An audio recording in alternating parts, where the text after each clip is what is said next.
it's nice to see that the title attracted some interest. A little bit of, I guess we'll get into a little bit of background on this in a minute, but we're going to talk about fractional teams from a couple of different perspectives today, essentially out of our experience and our learning path with this.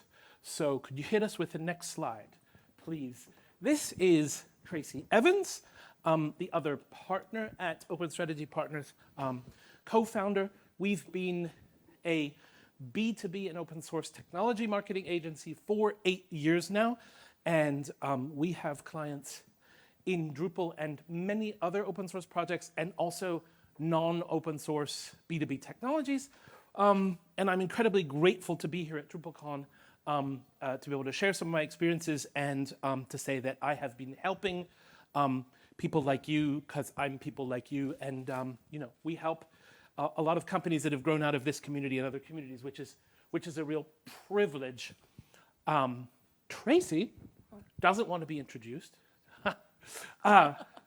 And Open Strategy Partners came together because Tracy is a genius MBA, has a ton of management and leadership experience and formal education in business and marketing, and had a lot of really good ideas about how to put information together. And I came to the picture after, let's see, at that point, 12 or 15 years in open source, and 3,000 to 5,000 beers with developers and agency owners. In my career, I was the 18th employee at Acquia. So I had seen technology marketing done really well, and I'd seen technology marketing that I thought wasn't so great. So she's the genius, I'm the pretty one, and that's how we divide and conquer. Today we're going to be talking about this fractional team concept, how it's really come to the fore even more, I think, probably since the pandemic. What's hard about it, what's helpful about it.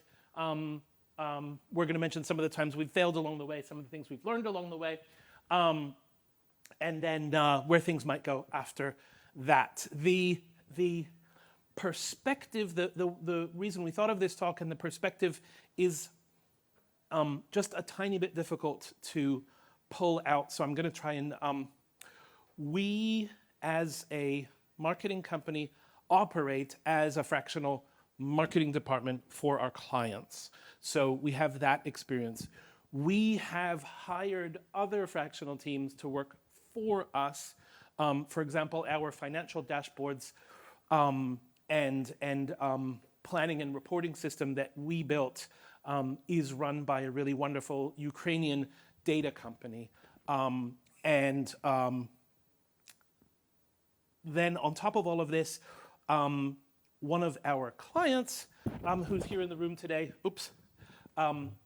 has a platform called Source, and Source is a platform for hiring fractional teams in various disciplines. And so somehow we're looking at this from all those directions, and it seemed interesting enough to put a couple of slides together.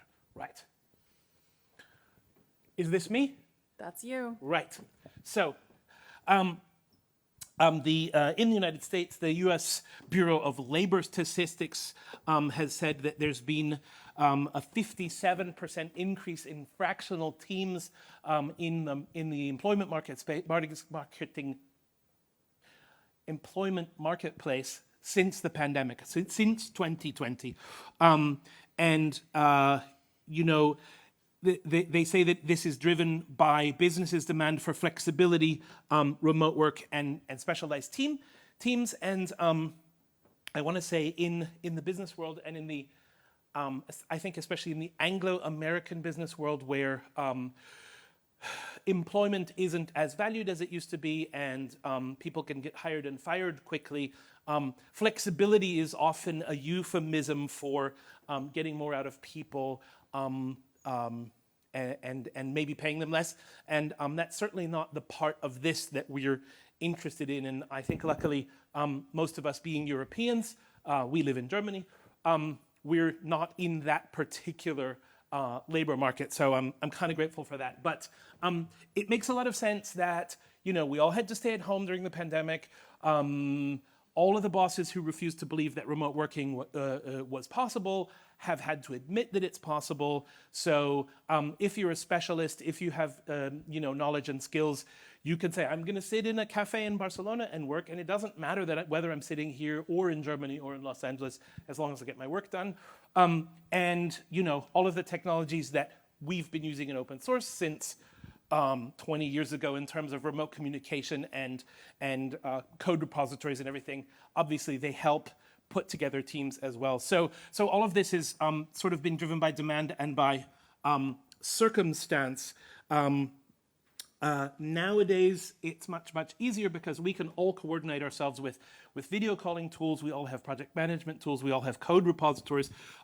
We all have, digital whiteboards are great, whichever flavor you use. So it kind of feels like you can really collaborate pretty well now.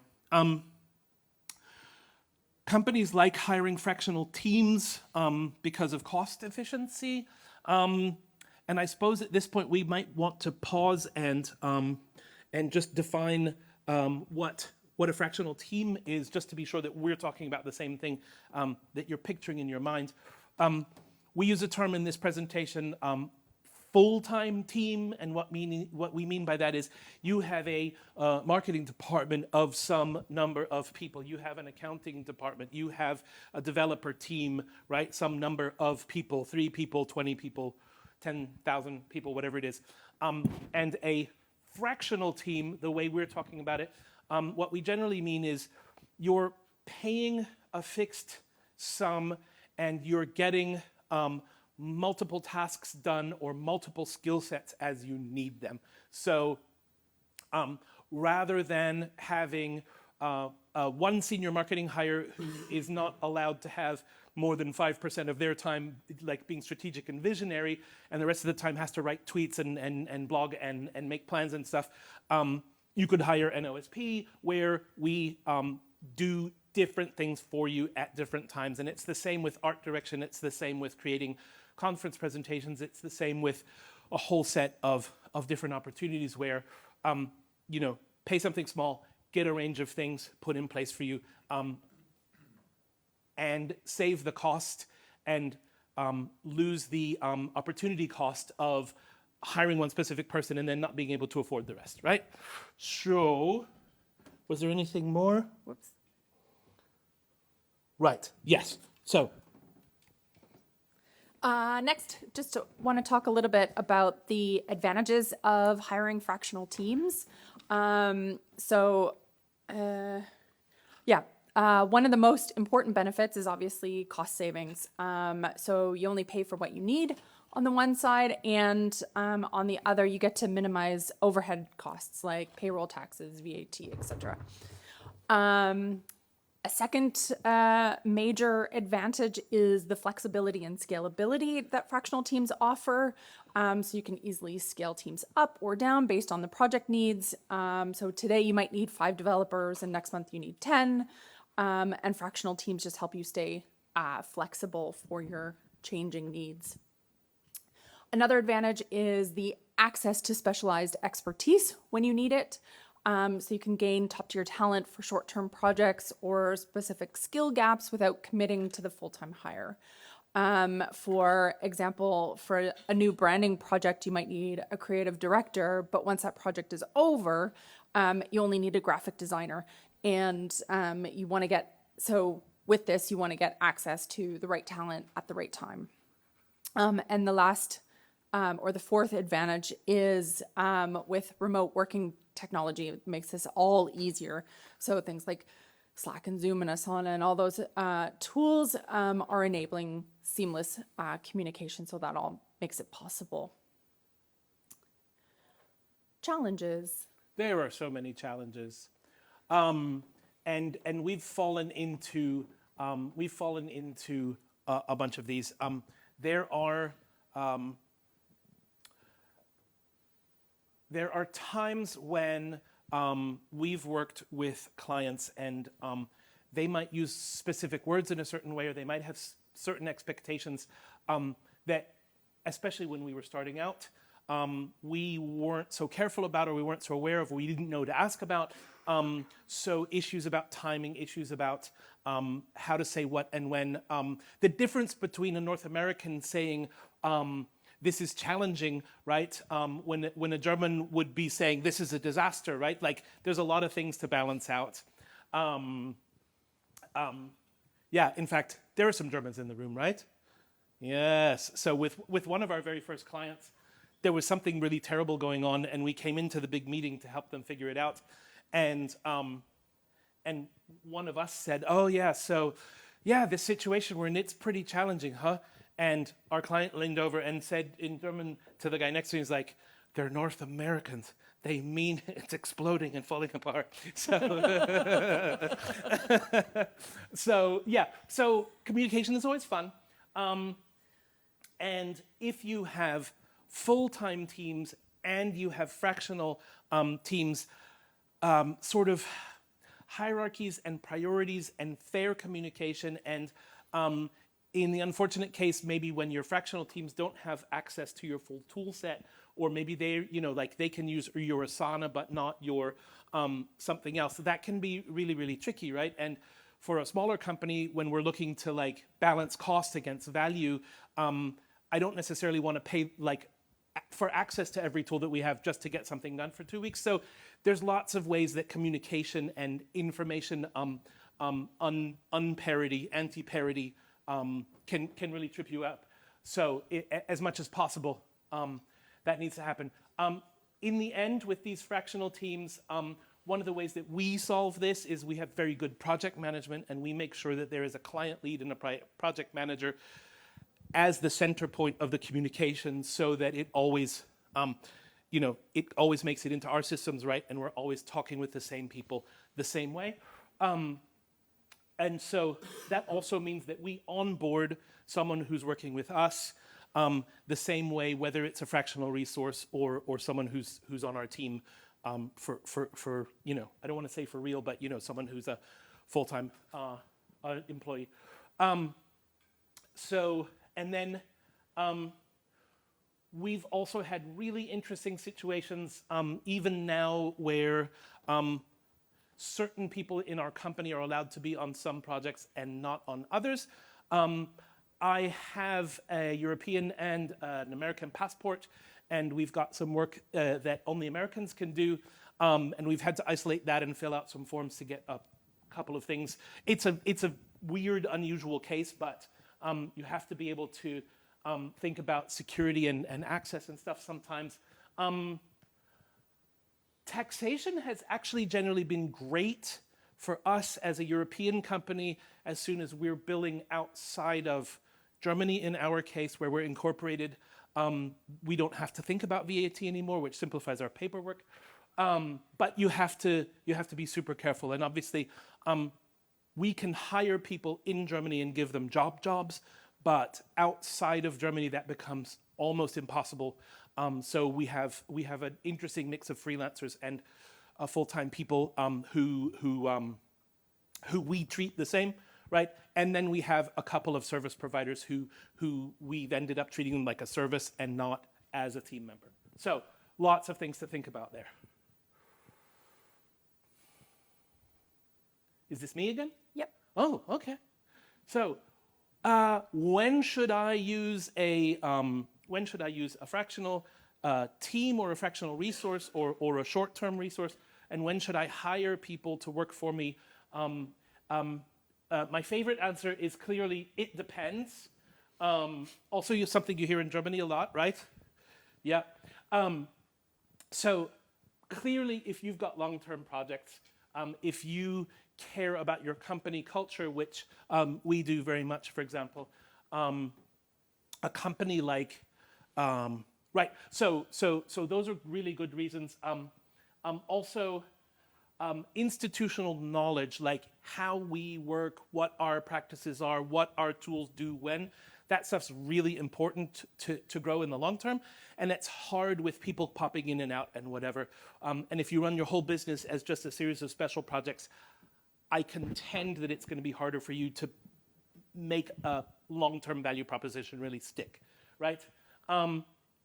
Fractional teams are great for short-term projects, for interim projects, for specialized needs, and so on. As we've been saying, it's really, really helpful to be able to say, hey, make me this presentation. Hey, build me this dashboard. Hey, please do this integration with Salesforce. You know, if you can't afford to have a department.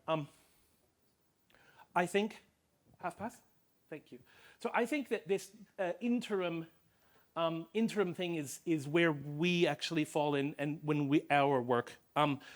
We've done projects as short as 2 or 3 months for clients, and we've had clients that have worked with us for, I think, in the longest case, actually 7 or 8 years, until they grew to the maturity to hire in for the functions that we were fulfilling over 6 or 7 years, right? So the way we've positioned ourselves so far is like, you've got a value proposition, you're trying to sell a thing, and you know you have to start to promote it, and then we'll fill in this whole gap when you don't have a marketing team, because what you really don't want is a team of one. So we've had a bunch of clients age out of that and hire people in, and it's sad, but it's, you know, it's okay. So interim projects can be anything from a couple of months to several years.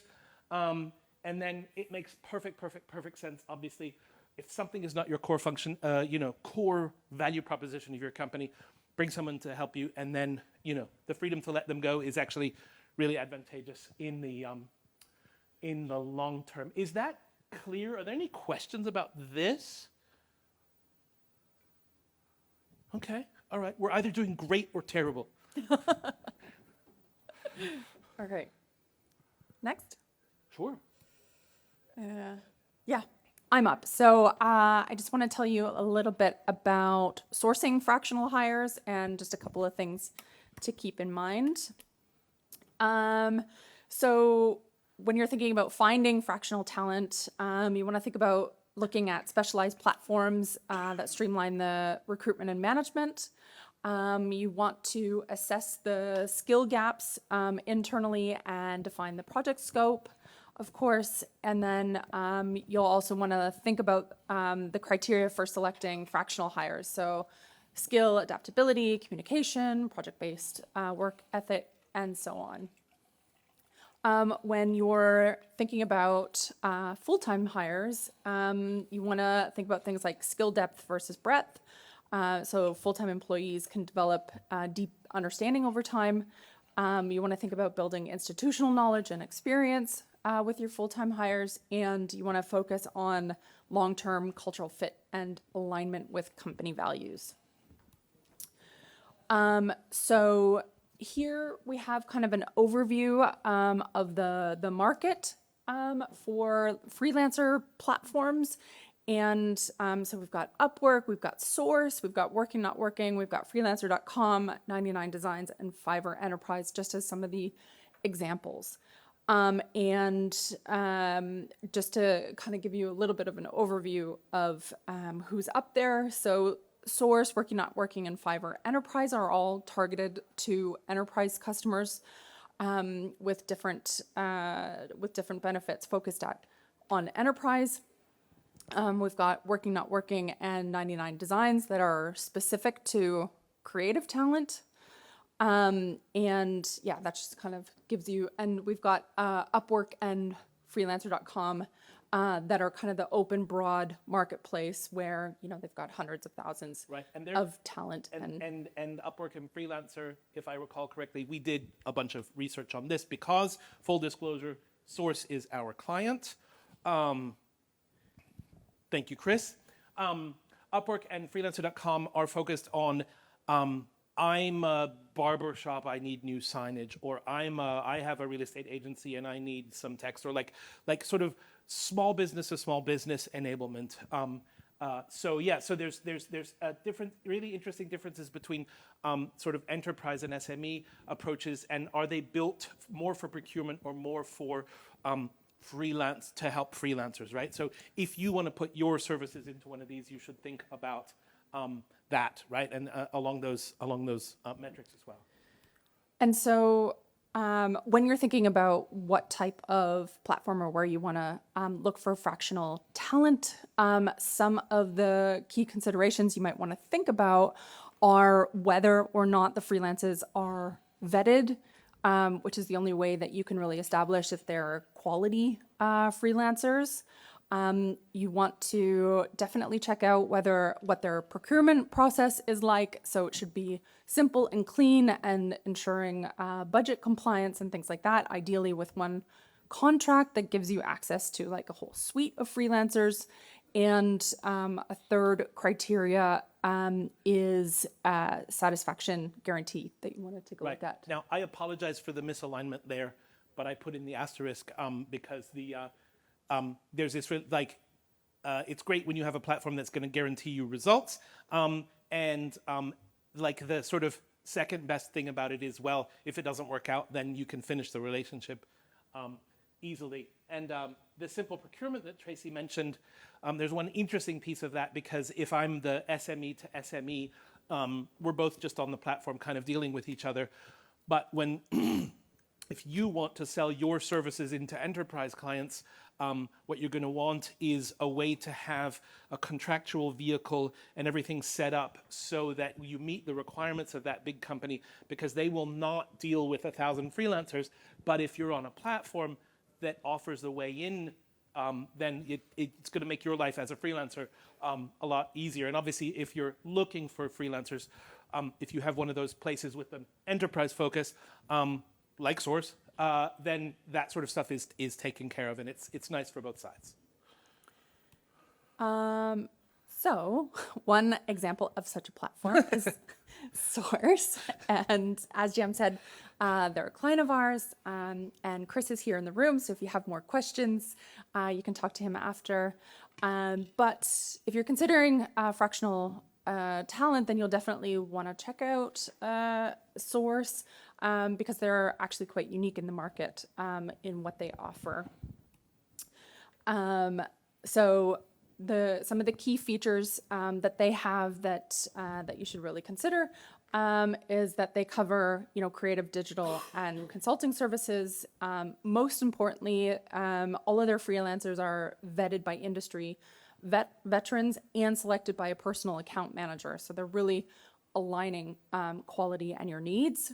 They have a single simple contract, which helps you out with your procurement process, especially if you're a little bit of a larger organization with specific budgetary needs. That can be really helpful. They have a satisfaction guarantee, and they're all on one integrated platform. So, management of fractional teams, Jam. Just the last thing on that last slide, you can see there are 2 funnels there on the website. Build your freelancer network and find fulfilling work, right? So there's something for all of us in there probably, I think. Good point. Yeah. So managing fractional teams. For those of us who work in the world of being remote, this is not so different and not so crazy. But when you're dealing with people that you don't deal with all the time, or they're coming and going, you need to make really clear documentation and set really, really clear expectations. One of the things that we struggle with, even with our multi-year team members sometime, is we're remote. We have to be super proactive in our communication. So we'll tell someone, especially in the early phases, like if you think you could get blocked, get on Slack, get on the phone, let's talk about it. Or like if you feel a question coming on, or you want to know if you need to go left or right or up or down, let's just talk. Let's just talk, throw it in the channel, bring it up in a meeting. And our organization, we don't have many formal meetings for that process stuff, but we have an open set of Slack channels. So like making sure that everybody's perfectly clear on what we're asking for and what needs doing by when is really, really, really, really important. Using the communication tools you have. The good old default to the highest bandwidth that's available to you is really good until you hit time zones, and then you really have to read your Slack every morning. We have a spectacular head of project management in our company who's constantly combing Asana and getting on my nerves about the things I'm supposed to be doing. And we would not manage without really keeping on top of our project management requirements. And that goes hand in hand with detailed expectation setting, definitions of the work to be done, and then defined handoffs and so on to make it really happen. Right, and in our case, for example, we use an accounting team that's not in our company. They talk with the right person to deal with the money and tax and planning stuff. The financial and company health dashboards, Tracy runs that. Tracy co-runs operations, right? So that person talks with Tracy, for example. So like the lines of communication to the right people have to be set up. We as marketers, we only succeed with our clients if we're in direct contact with the vision holder and the stakeholders of any given project that we're on. We can't work with somebody who's been asked to do something for the boss or something like. So all of this requires direct communication between the people who need something and the people who are going to do it. Integrating fractional teams, you're up. Me again? Yeah. Right. I think we've said a lot of this, actually, just on the last slide, and over time, but I was just probably anticipating this, but right, clear and proactive communication is really important. The ones who are going to work inside your teams or with your teams have to be onboarded just like team members and have the same tools available to them. We have a bunch of practices and expectations around how we treat each other. We've worked a lot around nonviolent communication and positive psychology. We open our team meetings by telling the team what we're grateful for that day, for example, and we simply have everyone who comes to any of our meetings do the same stuff we do and use the same perspective. And so whether it's a new employee or someone who's doing some work for us for a while, we won't write negative communication. We won't use fear, uncertainty, and doubt marketing. We only want to write the positive about our clients. And, you know, some of our clients have a different tone, but we encourage them to be positive. Some new team members are writing in a different style. Someone does something that we're sort of importing and working on. They must then, in the end, work like we work and produce results like we produce. Otherwise, that doesn't, like, then we don't have a brand or a culture, right? So, yeah, so then it kind of means that the collective machine is producing expected results for us all that we know how to deal with, I think. Great. So I get to tell you a little bit about our own experience as a fractional service provider. As a marketing agency, we are fractional marketing help. And our role varies from content marketing support to being a fractional CMO, depending on the needs of the customers. And some of the ways that we support our customers is that, you know, for some of them, we help expand their marketing and communications bandwidth. For some customers, we are their marketing department, and this allows our customers to focus on their business, and leave the marketing to us. So we produce high quality assets a lot faster than they could hire and train somebody for. And for the price of a head count, they get access to a whole marketing communications team with multiple expert brains, different skill sets, and different experiences. And also in the strategy work that we do, we help our customers see their strategy through a different lens. So we give them a fresh outside perspective. Next. Oops.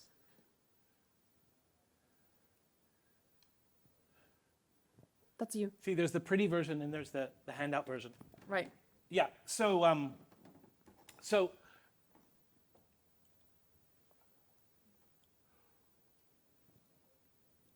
we think that there's a future in this, and we think that it's more than just gig work, but all of the tools and trends and how things are going seem to point in the direction of this being a really great way for entrepreneurs to avoid one-person departments and hire in a cost-effective, multifaceted solution. And it also allows us to make shorter-term commitments to get specific results. And I think if we turn it over and we think of ourselves as Drupal developers, as designers, whatever else we are, I think the state of these platforms, it feels really, really promising. If things go up and down, agencies go up and down. We have a great job for a while. We're looking for something for a while. I think there's fantastic opportunities to put yourself out into the world and test an idea, or sell yourself as a new skill you're learning, or just have some interim work while you're trying to get the next job. Personal experience. Somebody I know needed a website for their fresh startup and ended up talking with the CTO of a very famous and very prominent Drupal agency who moonlights on the side as a freelance coder, right? And so that turned into a really interesting acquisition because of how that went. But everybody can do it, and I don't know if we need a little extra money or new career perspectives. I think it's a really healthy, if you think about the different platforms and the different focuses there, it's a really healthy opportunity to get work as well, and and hopefully you'll get to work for a nice company like ours. So,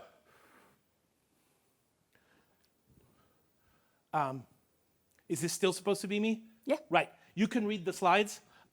We think it's a good idea. We had a lot of fun working with Chris, really pulling apart what he thought he had and what other people, how they present themselves in the market, and what can be the advantages and the disadvantages. And he can give you a really interesting, nuanced picture about the difference between source and the others. But it's and as whoever's running teams or agencies, you gotta it's really interesting. Don't go purely fractional for everything, because you'll end up having to do project management until you fall over, right? But there's really, really sensible ways to balance this out that are really, really cool. And like I said, for us as freelancers too. So here we are, and that's Chris's website. That's my email.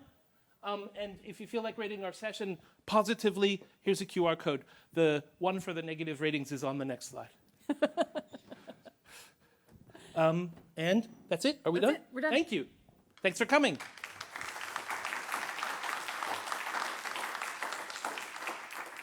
We've got 10 minutes for questions, so if anyone's got any questions.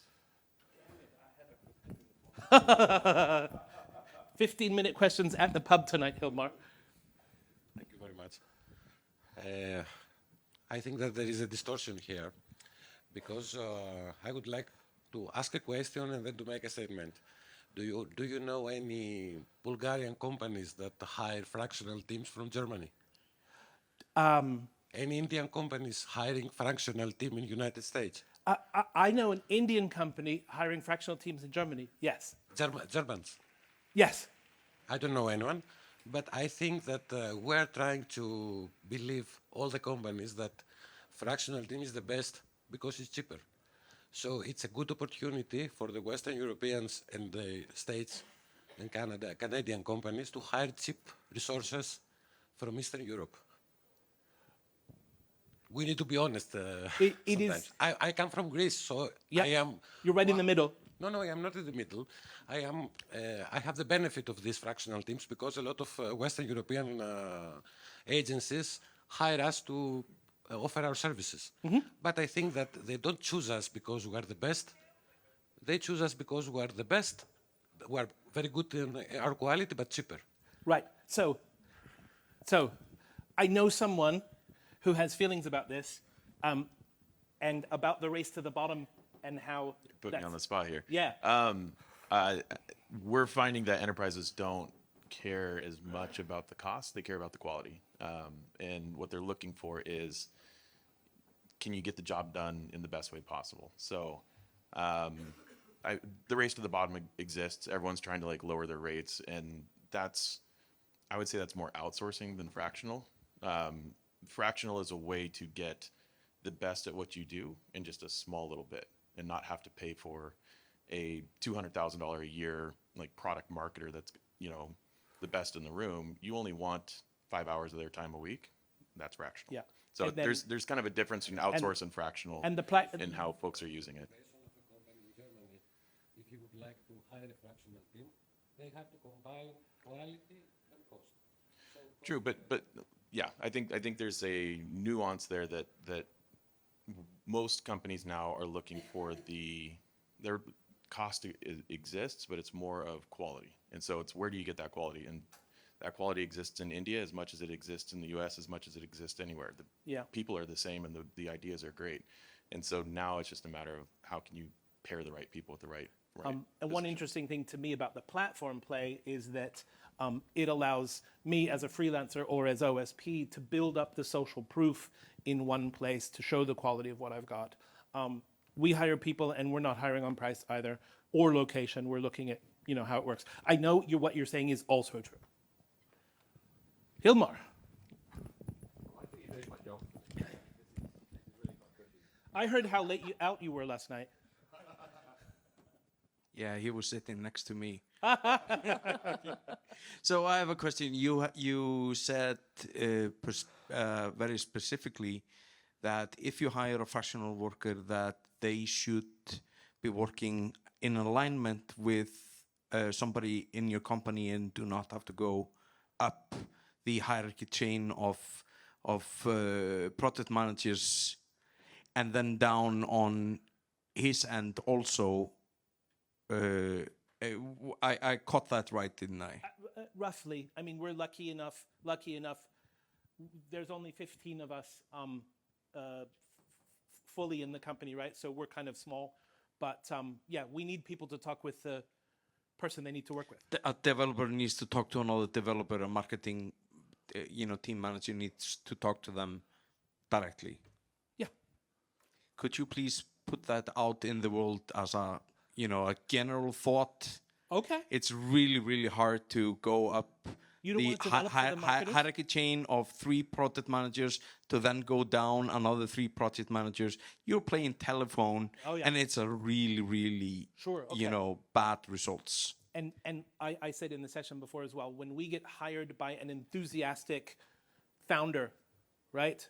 And then I sell them, and we talk about where they could go, and we do all that stuff, and they're like, this is fantastic. Here's my second in command, or here's my head of marketing, and then you work with them and then get back to me. It never works, right? It's essentially the same thing. In our case, it's because they don't have the chance to buy into the vision and like be part of the decisions that create what we're doing. But in the end, it's just bad communications, right? So same. Don't be shy.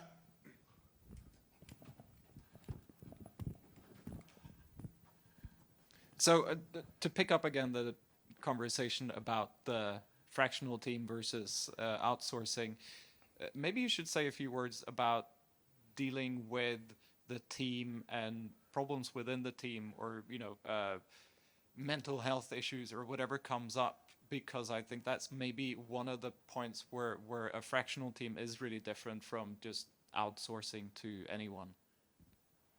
That's so interesting. So when we as OSP make a series of promises to you, it's not Jam's going to write you a thing, or Robert's going to build you a thing, or whatever, We've got processes and the history and whatever, and we tell our team that they come first and their families come, second, and our health and all of that comes first. So we've had situations where people have had deaths in the family, people have had illnesses, I mean, life, right? And I guess we give a guarantee to our clients that the work's going to get done at our level of quality, and it doesn't matter who's doing it because we work as a team, right? So that's like our take on that, and I would assume that once you have a system backed up by some sort of multiple offerings or a team behind it, that then falls into place. Is that what you were driving at? Okay. I've got a question. Abusing the rules slightly. Are there any red flags when you consider what organizations you work with as the fractional team? Yes. Our red flags are generally specific to the business we're in, right?